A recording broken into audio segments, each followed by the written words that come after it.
Le jardin printanier de notre maison, en périphérie de Munich, était en pleine floraison quand j'ai entendu la voix de Heidi depuis la cuisine.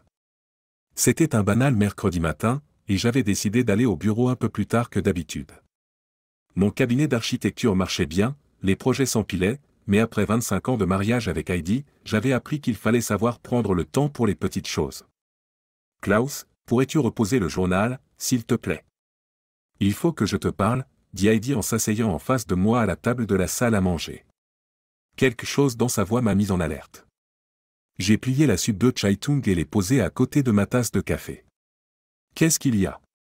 J'ai plongé mon regard dans ses yeux, que j'aimais depuis notre première rencontre à l'université de Munich. Mais aujourd'hui, j'y voyais quelque chose de différent, un mélange de détermination et de culpabilité.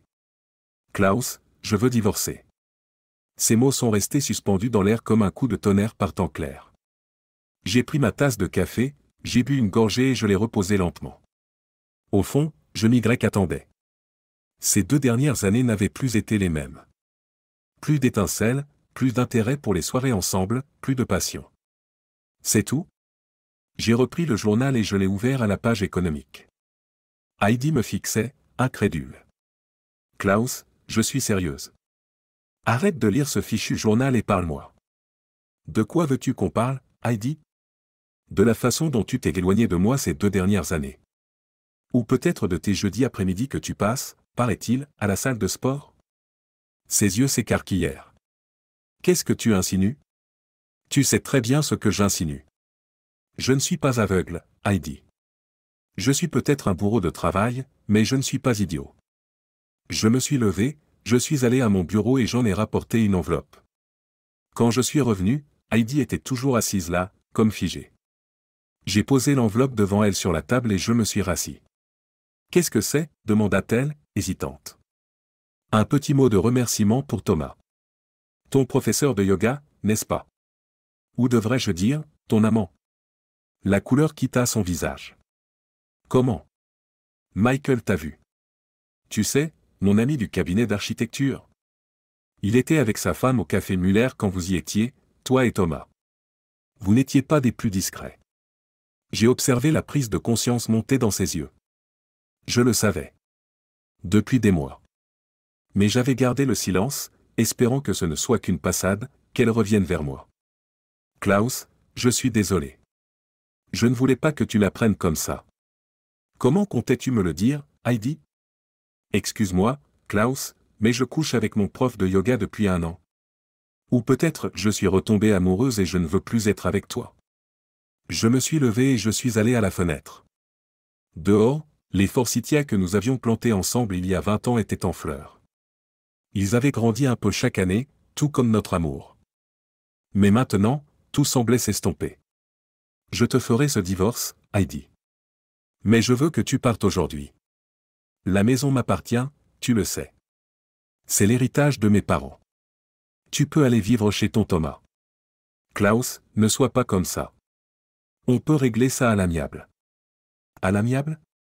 Ça dure depuis combien de temps, Heidi? 1 an? Plus? Elle s'est tue, et j'ai eu ma réponse. Fais tes valises et disparais. Je ne veux plus te voir. J'ai quitté la cuisine, j'ai pris mon manteau et je me suis dirigé vers la porte.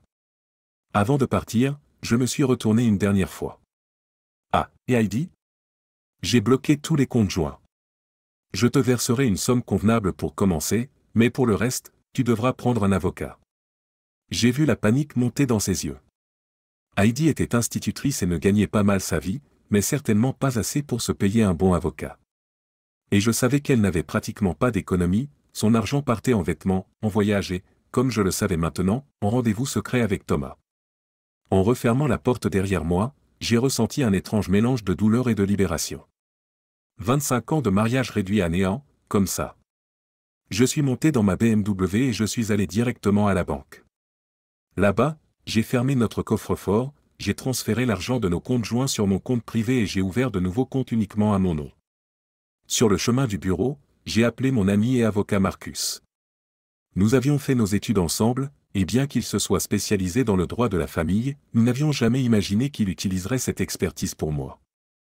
Marcus, j'ai besoin de ton aide. Heidi veut divorcer. Quoi? Mais vous étiez, attends, tu es sûr? Elle a quelqu'un d'autre. Depuis plus d'un an, apparemment. Je suis désolé, Klaus. Vraiment. Passe à mon bureau ce midi, on en discutera. Quand je suis arrivé au bureau, ma secrétaire, Lisa, était déjà là et préparait le café. Bonjour, monsieur Weber. Puis-je vous servir un café? Oui, s'il vous plaît, Lisa. Et pourriez-vous annuler tous mes rendez-vous de cet après-midi? J'ai un rendez-vous personnel important. Bien sûr, monsieur Weber. Vous allez bien? Vous avez l'air un peu pâle. J'ai hésité. Lisa était ma secrétaire depuis presque 10 ans, et nous avions une relation amicale. Heidi et moi, nous allons divorcer. Lisa m'a regardé avec compassion. Je suis vraiment désolé d'apprendre ça, monsieur Weber. Si je peux vous aider.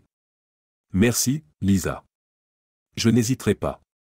Dans mon bureau, je me suis laissé tomber dans mon fauteuil et j'ai contemplé la ligne d'horizon de Munich. La Frauenkirche se dressait vers le ciel, symbole de constance et de tradition. Quelle ironie, que mon mariage, que je pensais tout aussi stable, soit maintenant en ruine. J'ai repensé à toutes ces années. À notre mariage dans la petite église de Starnberg, à la naissance de notre fils Lucas, qui vivait maintenant à Berlin et travaillait comme journaliste. Aux vacances en Italie, aux Noëls passés ensemble, aux petits moments du quotidien qui font un mariage. Et puis j'ai pensé aux 2 dernières années. À la distance croissante entre nous, aux excuses, au retour tardif et au jeudi après-midi soi-disant consacré au yoga. Je m'en étais douté, au fond de moi, mais je n'avais pas voulu l'admettre. Maintenant, il était trop tard. L'amour que nous avions partagé s'était éteint, et je me sentais trahi et floué. Mon téléphone a sonné. C'était Lucas. Papa? Maman vient de m'appeler. Elle pleure. Qu'est-ce qui s'est passé? J'ai pris une profonde inspiration. Lucas, ta mère et moi, nous allons divorcer. Quoi? Mais pourquoi? Vous avez toujours été si. Ta mère a quelqu'un d'autre, Lucas. Depuis plus d'1 an. Silence à l'autre bout du fil. Lucas? Je suis là, papa. Je ne sais pas quoi dire. Je pensais que vous étiez heureux. Moi aussi, mon fils. Moi aussi. L'après-midi chez Marcus s'est déroulé comme dans un mauvais film. Nous avons examiné tous les détails, et j'ai signé les papiers qu'il avait préparés. Marcus était un maître dans son domaine et avait pensé à tout. Klaus, je vais déposer la demande de divorce demain. Mais je dois te dire que la Bavière reste un pays conservateur en matière de divorce. Si Heidi ne trouve pas d'avocat pour l'aider, la procédure pourrait être rapide. Et si elle en trouve un? Alors ça pourrait se compliquer. Surtout si elle demande une pension alimentaire. Elle a quelqu'un d'autre, Marcus. Elle m'a trompé. Cela ne change rien au fait que vous avez été mariés pendant 25 ans et qu'elle a principalement travaillé comme enseignante pendant ce temps, tandis que tu bâtissais ton empire d'architecture. Un juge pourrait tout à fait lui accorder une pension alimentaire. J'ai acquiescé. Marcus avait raison, et je le savais. Mais l'idée de devoir subvenir financièrement aux besoins d'Heidi après tout ce qu'elle avait fait l'était amère. Je ne veux pas la laisser tomber, Marcus. Elle reste la mère de mon fils. Mais je ne veux pas non plus qu'elle me plume. Je comprends. Nous allons faire une proposition équitable et voir comment elle réagit. En quittant le bureau, je me sentais comme un autre homme. 25 ans de mariage étaient terminés, et je me trouvais au début d'une nouvelle étape de ma vie que je n'avais jamais vue venir. Je n'avais pas envie de rentrer à la maison et de croiser Heidi, alors j'ai appelé Lucas. Lucas, je suis en route pour la maison, mais je ne sais pas si ta mère est encore là. Tu lui as parlé? Oui, papa. Elle est en train de faire ses valises. Elle veut aller vivre chez une amie, en attendant de trouver quelque chose à elle. Chez une amie? Pas chez ce Thomas? Papa, je ne sais rien d'un Thomas. Maman m'a juste dit que vous vous étiez éloigné et qu'elle avait besoin d'un changement. J'ai reniflé. Typique de Heidi, de tordre la vérité pour se donner le beau rôle. Lucas, ta mère a une liaison avec son professeur de yoga depuis plus d'1 an. Je ne veux pas que tu penses du mal d'elle, mais je ne veux pas non plus que tu penses que je l'ai mise à la porte sans raison. Papa, je suis perdu. Maman m'a raconté une toute autre histoire. Je sais, mon fils. Écoute, j'arrive à la maison. Si ta mère est encore là, j'essaierai de rester factuel. Mais je veux que tu saches que je t'aime et que ça ne changera rien, quoi qu'il arrive. Je sais, papa. Je t'aime aussi. Quand je suis rentré, la voiture d'Heidi était toujours garée dans l'allée. J'ai pris une profonde inspiration avant d'ouvrir la porte. Dans l'entrée, il y avait 2 grandes valises, et j'entendais du bruit provenant de la chambre. Heidi ? Je suis rentré. Elle est sortie de la chambre, les yeux rougis par les larmes. Klaus, je suis en train de faire mes affaires. Je vais aller chez Sabine, le temps de trouver quelque chose à moi. Très bien. Je suis allé dans la cuisine et j'ai pris une bière dans le réfrigérateur. Heidi m'a suivi. Klaus, est-ce qu'on ne pourrait pas en discuter calmement ? Nous avons été mariés pendant 25 ans. On ne peut pas jeter ça comme ça. Tu aurais dû y penser avant d'aller au lit avec ton prof de yoga. Ce n'est pas comme tu crois. Thomas et moi, nous sommes tombés amoureux. Je n'avais rien prévu. Épargne-moi tes excuses, Heidi. J'ai demandé à Marcus aujourd'hui de déposer la demande de divorce. Tu recevras les papiers dans les prochains jours. Tu as fait quoi ? Sans même m'en parler avant ? Qu'y a-t-il à discuter ? Tu veux le divorce, je te le donne. Fin de l'histoire. Mais il faut qu'on parle de tout. De la maison, de nos finances, de la pension que tu veux me soutirer ? Oui, nous en parlerons. Avec nos avocats. Heidi m'a regardé, désespérée. Klaus, s'il te plaît. Ne sois pas aussi dur. Je sais que j'ai fait une erreur, mais... Une erreur ? Tu m'as trompé, Heidi. Pendant plus d'1 an. Ce n'est pas une erreur, c'est une décision. Une décision que tu as prise chaque jour. Je sais, et je suis désolé. Mais je suis tombée amoureuse.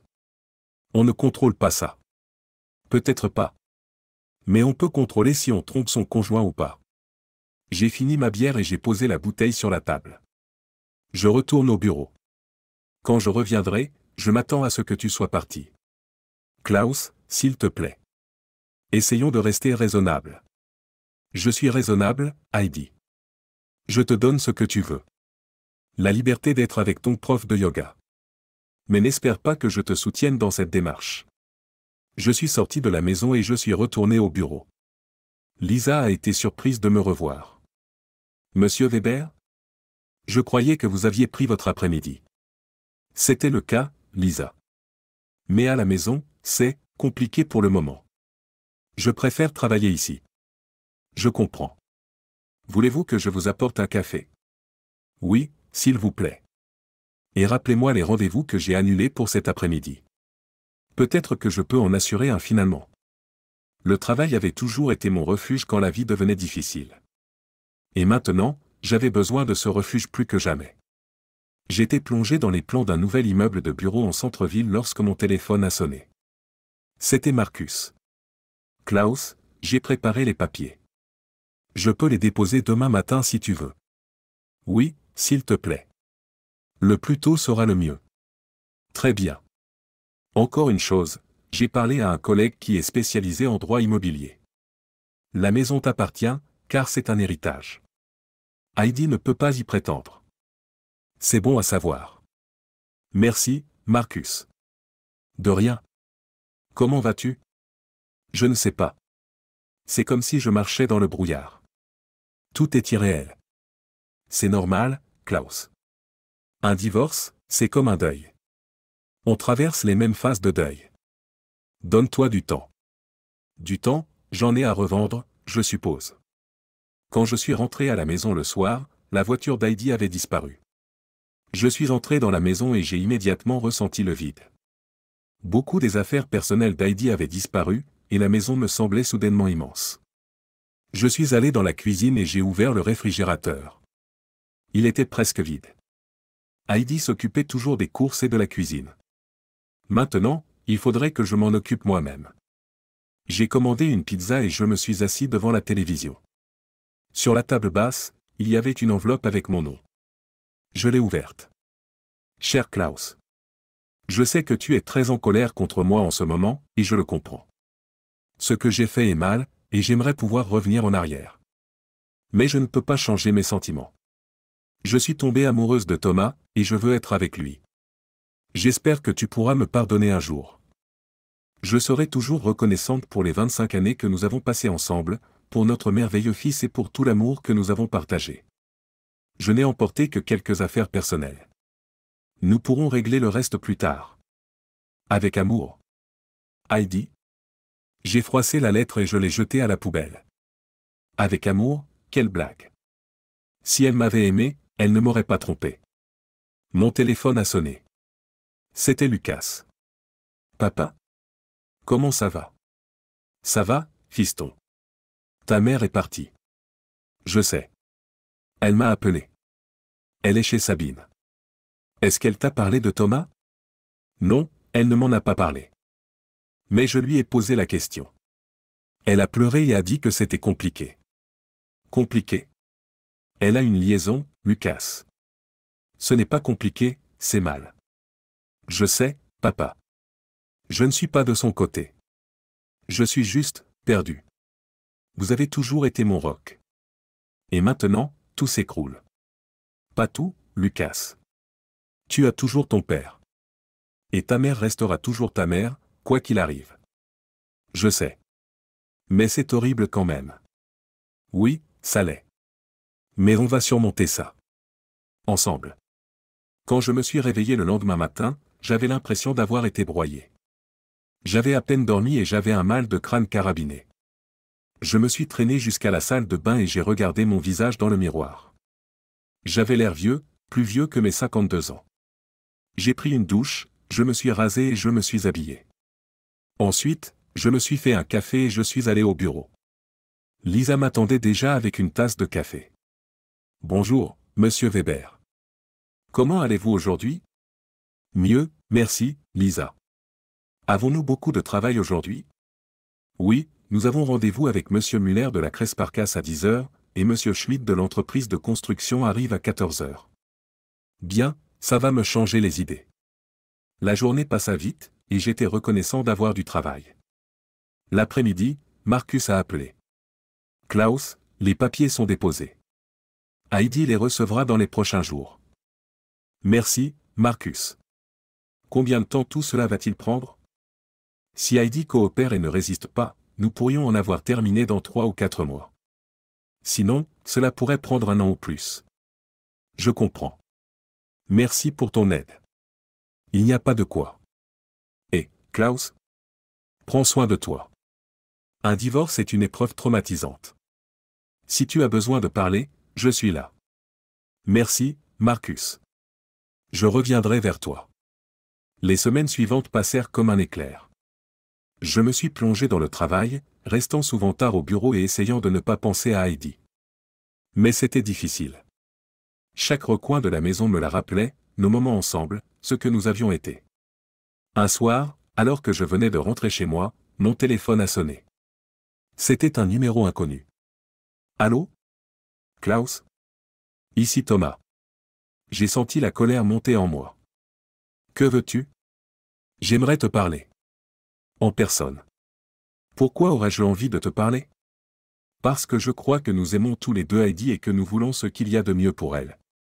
Tu as une drôle de façon de montrer ton amour en couchant avec la femme d'un autre.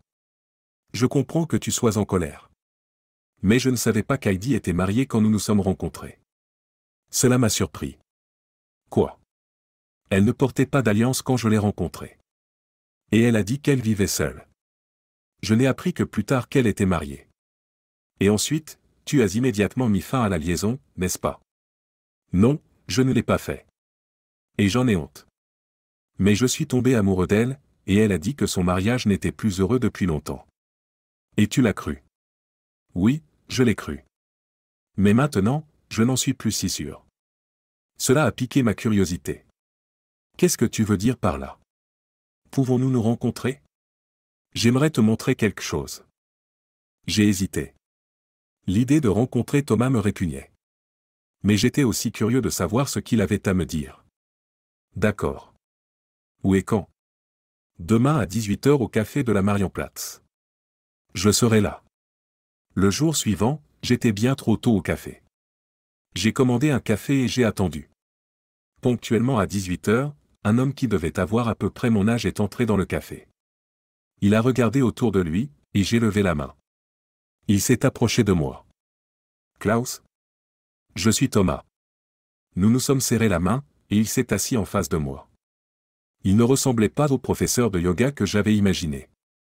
Pas un type sportif avec de longs cheveux et des sandales Birkenstock, mais un homme tout à fait normal en jean et pull. Merci d'être venu, a-t-il dit. Je suis curieux de savoir ce que tu as à me dire. J'aimerais te parler de ma relation avec Heidi. Il a commencé à raconter comment il avait rencontré Heidi dans un café il y a presque 2 ans. Elle était assise là, seule, en train de lire, et il l'avait abordée. Ils avaient discuté, et il avait obtenu son numéro. Lors de leur premier rendez-vous, elle lui avait dit qu'elle vivait seule après la fin de sa longue relation. Elle ne portait pas d'alliance, et elle parlait de son passé comme si elle était célibataire depuis des années, a déclaré Thomas. Nous avons commencé à nous fréquenter, et au bout d'un mois environ, nous sommes devenus intimes. Et quand as-tu appris qu'elle était mariée? Après environ 3 mois. Un de mes amis nous a vus ensemble et m'a demandé plus tard si je savais que ma nouvelle amie était mariée. Ils vous connaissaient tous les deux d'une réunion de parents d'élèves à l'école. Et qu'as-tu fait? Je l'ai confrontée. Elle a pleuré et m'a dit que son mariage n'existait plus que sur le papier. Qu'ils vivaient séparément depuis des années, mais qu'ils cohabitaient encore pour des raisons financières. J'ai ri amèrement. C'est un mensonge, Thomas. On menait une vie de couple tout à fait normale jusqu'à récemment. On mangeait ensemble, on parlait, on partait en vacances. Je n'ai rien remarqué qui puisse laisser penser qu'elle se sentait éloignée de moi. Thomas m'a regardé, pensif. C'est ce que je craignais. Heidi est une femme, compliquée. Elle raconte souvent des histoires qui ne reflètent pas tout à fait la vérité. Qu'est-ce que tu veux dire? Depuis qu'elle s'est installée chez moi, elle a commencé à raconter des choses sur toi. Que tu la contrôlais, que tu étais jaloux, que tu ne la respectais pas en tant que femme. Ce ne sont que des mensonges, Thomas. J'ai toujours respecté Heidi et je lui ai laissé toute la liberté qu'elle souhaitait. Je te crois. Et c'est ça qui m'inquiète. J'ai l'impression qu'Heidi n'est pas tout à fait honnête avec moi. Pourquoi te mentirait-elle? Je ne sais pas. Mais j'ai commencé à faire des recherches. Et ce que j'ai découvert ne me plaît pas. Il a sorti un smartphone de sa poche et m'a montré une photo. On y voyait Heidi avec un autre homme que je ne connaissais pas. Ils étaient assis dans un restaurant et se tenaient la main. Qui est-ce? Il s'appelle Michael. C'est un collègue d'Heidi à l'école. Cette photo a été prise la semaine dernière.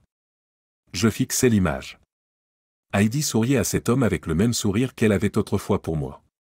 La colère que je ressentais s'est transformée en une profonde tristesse. Pourquoi tu me montres ça? Parce que je pense que nous sommes tous les deux victimes d'une femme qui ne sait pas ce qu'elle veut. Je croyais avoir trouvé la femme de ma vie.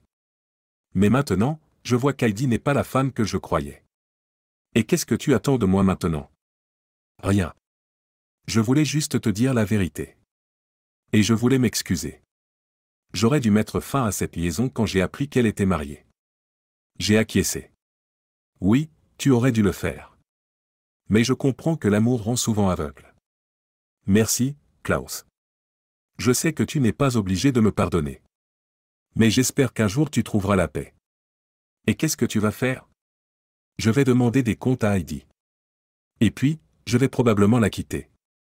Je ne peux pas vivre avec quelqu'un qui me ment et me trompe. J'ai souri ironiquement. Maintenant, tu sais ce que ça fait, Thomas. Bienvenue au club des cocufiers. Thomas a hoché la tête lentement. Ça fait mal, plus que je ne l'aurais imaginé. Surtout parce que je pensais vraiment qu'elle m'aimait. Moi aussi, je le pensais, et je répondis en prenant une gorgée de mon café, qui était devenu froid. Pendant 25 ans. Nous sommes restés assis en silence pendant un moment, 2 hommes trompés par la même femme. C'était une connexion étrange, à laquelle je ne m'attendais pas. Qu'est-ce que tu vas faire maintenant? A finalement demandé Thomas.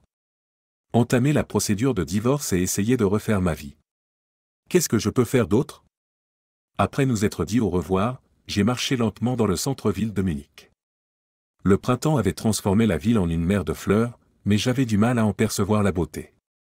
Mes pensées tournaient autour d'Heidi et de ses mensonges. En rentrant chez moi, j'ai appelé Lucas. Papa? Tout va bien? Oui, Lucas. J'ai rencontré Thomas aujourd'hui. Qui? Le professeur de yoga de ta mère. Ou plutôt, son ex-professeur de yoga. Je ne comprends pas. Pourquoi tu l'as rencontré? J'ai raconté à Lucas ce que j'avais appris. Les mensonges d'Heidi, le nouvel homme dans sa vie. Lucas a écouté en silence. C'est terrible, papa. Je n'arrive pas à croire que maman ferait une chose pareille. Les gens font des choses étranges, Lucas. Parfois, ils ne comprennent même pas pourquoi. Le lendemain matin, j'ai reçu un SMS de Thomas, j'ai parlé à Heidi. Elle a tout nié, mais quand je lui ai montré la photo, elle s'est effondrée.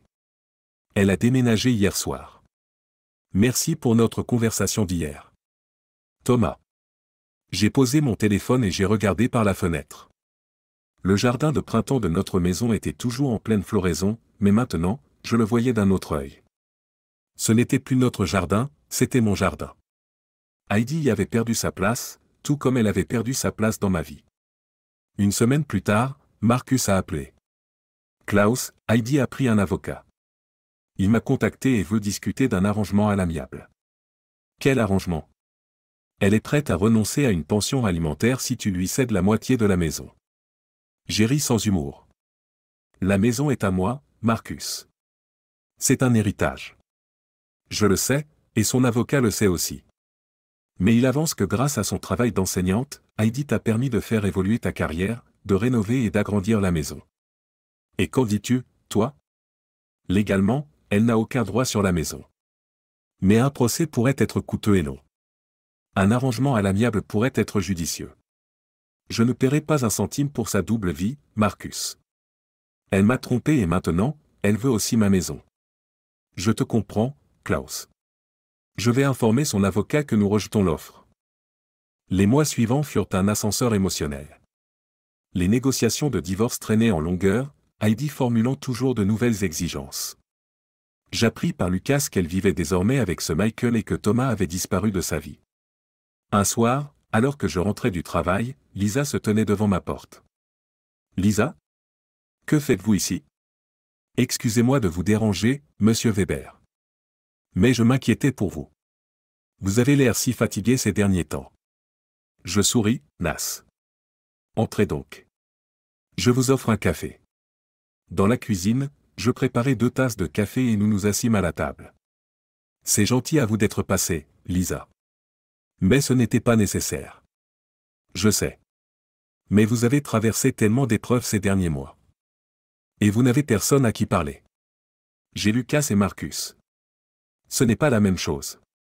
Vous avez besoin de quelqu'un qui vous écoute sans vous juger. Quelqu'un qui soit simplement là pour vous. Je contemplais Lisa comme si je la voyais pour la première fois. Elle avait une quarantaine d'années, divorcée, avec 2 enfants presque adultes.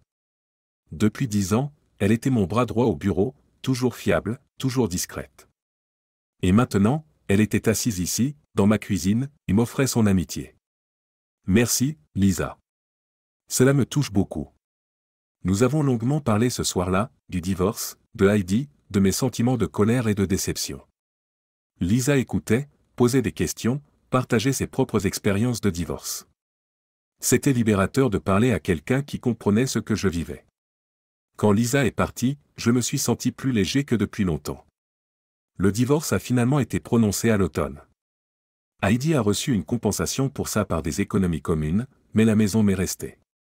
Elle avait renoncé à sa demande de pension alimentaire, après que Marcus eut menacé de révéler ses liaisons devant le tribunal. Lucas s'était fait à la situation. Il rendait régulièrement visite à sa mère et à Michael, mais je sentais qu'il avait du mal à faire confiance à sa mère. Il passait plus de temps avec moi, m'aidait dans le jardin et me tenait compagnie le week-end. Lisa et moi avons commencé à nous voir en dehors du bureau. Au début, ce n'était que des cafés après le travail ou des dîners occasionnels. Mais avec le temps, c'est devenu plus. Elle était une femme forte, indépendante, qui savait ce qu'elle voulait. Et à ma grande surprise, elle me voulait. Quand l'hiver est arrivé, j'ai compris que je pouvais de nouveau sourire. La douleur de la trahison était toujours là, mais elle ne dominait plus ma vie. Lisa m'avait aidé à regarder de nouveau vers l'avenir. À Noël, j'ai invité Lisa et ses enfants chez moi, avec Lucas.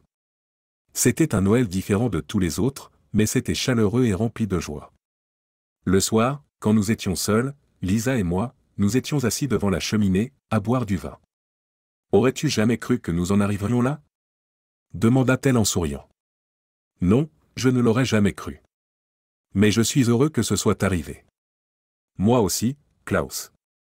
Moi aussi. Je pensais à Heidi et à toutes les années que nous avions passées ensemble. Tout n'avait pas été mauvais, et une partie de moi l'aimerait toujours.